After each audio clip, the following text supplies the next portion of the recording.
Covid से निपटने के लिए आज देश भर के अस्पतालों में मॉक ड्रिल किया जा रहा है। उत्तर प्रदेश के सभी अस्पतालों में भी आज मॉक ड्रिल में कोविड संबंधी उपकरणों की जांच की जाएगी। PPE kits, doctors, nurse, paramedical staff की तैनाती की समीक्षा होगी। कोरोना की चौथी लहर के खतरे को देखते हुए ये मॉक ड्रिल पूरे देश के अस्पतालों में होने वाली है। मॉक ड्रिल में स्वास्थ्य सुविधाओं की उपलब्धता, आइसोलेशन बेड की क्षमता, oxygen bed, ICU bed, ventilator bed, doctors, नर्सों, पैरामेडिकल स्टाफ को सुनिश्चित किया जाएगा। देखा जाएगा कैसे इंतजाम किए जा रहे हैं।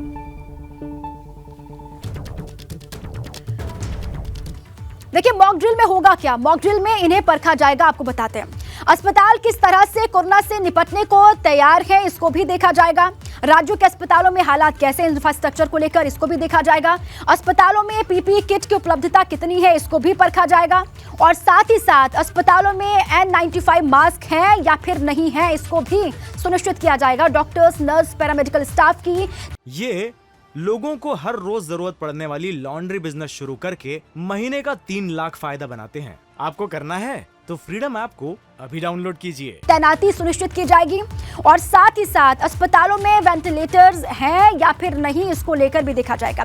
स्वास्थ्य कर्मियों की संख्या काफी है कोविड से निपटने के लिए या फिर नहीं, इसको भी परखा जाएगा। और साथ ही टीकाकरण कार्यक्रम की समीक्षा भी की जाएगी। वैक्सीनेशन की रफ्तार किस तरीके से आगे और बढ़ानी है, इसको लेकर भी पूरी समीक्षा होगी। और साथ ही साथ सैंपल्स की जांच की गति को बढ़ाने पर जोर दिया जाएगा। आज इसको भी परखा जाएगा, देखा जाएगा। कोविड की जांच के लिए लैब्स की व्यवस्था किस तरीके से की गई है, आरटी-पीसीआर और आरएटी किट उपलब्धता इसकी कितनी है, इसकी भी जांच होगी। और साथ ही साथ केंद्रीय स्वास्थ्य मंत्री कर सकते हैं अस्पतालों का दौरा। अस्पताल का दौरा एक आ जा रहा है और अस्पतालों में ऑक्सीजन उपलब्धता की जांच भी हो पाएगी। ऑक्सीजन की कमी कहीं पर ना हो, इसको भी देखा जाएगा। ICU beds, ventilator, N95 mask की जांच भी की जाएगी और हर एक चीज को परखा जाएगा। चौथी लहर आने की प्रबल संभावना और ऐसे में कहीं पर कोई कमी ना रहे, इसको परखने के लिए आज मॉक ड्रिल किया जा रहा है। सीधे आपको ले चलते हैं ग्राउंड पर। अनुभव शुक्ला मेरे साथ ही जुड़ चुके हैं, उन्हीं का रुख कर लेते हैं।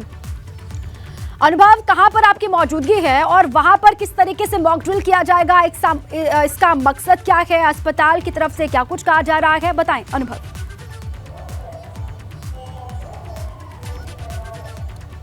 देखिए, ये तो केंद्रीय स्वास्थ्य मंत्रालय ने पूरे देश भर में हर राज्य को ये कहा है कि भाई 27 तारीख को यानी आज के दिन हर एक अस्पताल में एक मॉक ड्रिल की जाए। यानी अगर कोरोना का जो चौथी लहर की बात हो रही वो आती है, मरीज बढ़ते हैं, तो क्या अस्पताल तैयार है? क्या देश भर के अस्पताल उसके लिए तैयार है? हमने कोरोना 1 देखा, कोरोना 2 देखा और किस तरीके से अस्पतालों के बाहर मरीजों की लाइन लगी रहती थी, व्यवस्थाएं नहीं थी, वो भी देखा। तो इस तरह की दिक्कत ना होने पाए, इसीलिए ये मॉक ड्रिल की जा रही है। हम इस सिविल अस्पताल में मौजूद हैं, लखनऊ का सबसे महत्वपूर्ण अस्पताल है, क्योंकि सारे वीआईपी हो, मंत्री हो, विधायक हो, सांसद हो, सब यहीं इलाज कराने आते हैं। और जब कोरोना की वैक्सीन आई तो जो हम क्या वैक्सीनेशन का काम भी यहीं पर शुरू हुआ।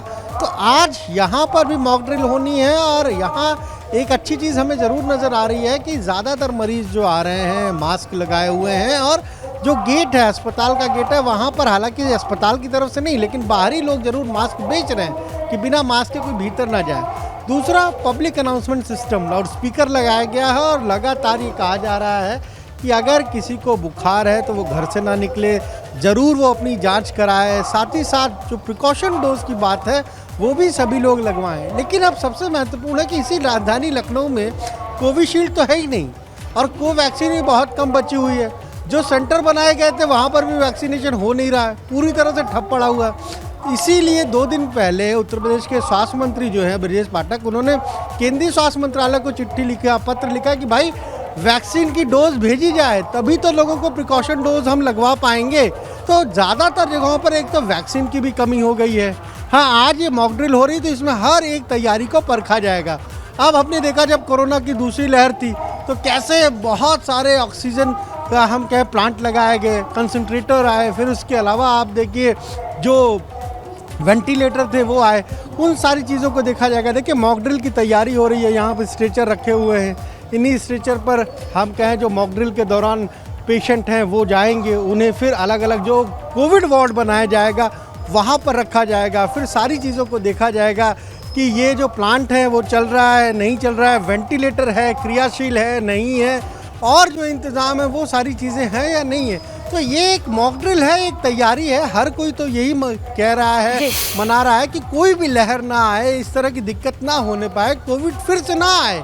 लेकिन जिस तरीके से चाइना की स्थिति है वहां पर आप देखिए 1.5 करोड़ 2 करोड़ लोग एक दिन में इस वायरस से अनुभव हिंदुस्तान में अभी केसेस कम है, लेकिन तैयारियां पुख्ता करनी होंगी, इंतजाम करने होंगे, और उन्हीं इंतजामों को देखने के लिए आज मॉक ड्रिल भी किया जा रहा है देश भर के अस्पतालों में, और मुकम्मल व्यवस्थाएं आने वाले वक्त में की जाएंगी। ये कोशिश है। शुक्रिया अनुभव पूरी जानकारी के लिए।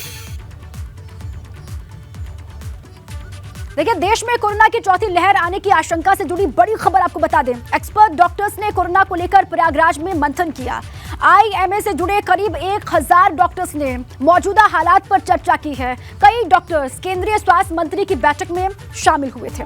डॉक्टर्स ने माना जल्द दस्तक दे सकती है कोरोना की चौथी लहर, और चौथी लहर का देश में नहीं पड़ेगा ये कोई खास असर, ये डॉक्टर्स कह रहे हैं। भारत में नहीं होंगे चीन जैसे हालात, ये थोड़ी सा राहत वाली बात की है यहाँ पर एक्सपर्ट डॉक्टर्स ने। 25 से 40 दिनों तक रह सकता है चौथी लहर का असर, ये एक्सपर्ट्स कह रहे हैं। और चौथी लहर से देश के लोगों को डरने की जरूरत नहीं है, ये भी एक्सपर्ट्स ने कहा है। कोविड प्रोटोकॉल का पालन बहुत जरूरी है, लापरवाही ना बरतें, तेजी से फैल सकता है कोरोना का नया वेरिएंट, ये भी कहा है। देश में लोगों को वैक्सीन की 220 करोड़ डोज लग चुकी है इस वक्त। कि भारत में हम लोगों को ये लगता है कि हमको पैनिक की आवश्यकता नहीं है, अलर्ट रहने की ज़रूरत है, क्योंकि ये BF7 वेरिएंट जो वहाँ पाया गया और उसके और वेरिएंट हिंदुस्तान में पहले से ही हैं, और उनमें हिंदुस्तान में माइल्ड डिजीज़ हुआ, और इसी के कारण इन्फेक्शन होने के कारण यहाँ पर हर्ड इम्यूनिटी भी डेवलप हो गई है। तो अगर ये वेरिएंट और कोई रूप अगर नहीं बदलता है तो यहाँ माइल्ड डिजीज़ होगी, और जो बहुत ज़्यादा इन्फेक्शस भी शायद नहीं होगा। ये लोगों को हर रोज जरूरत पड़ने वाली लॉन्ड्री बिजनेस शुरू करके महीने का 3 लाख फायदा बनाते हैं। आपको करना है तो फ्रीडम ऐप को अभी डाउनलोड कीजिए।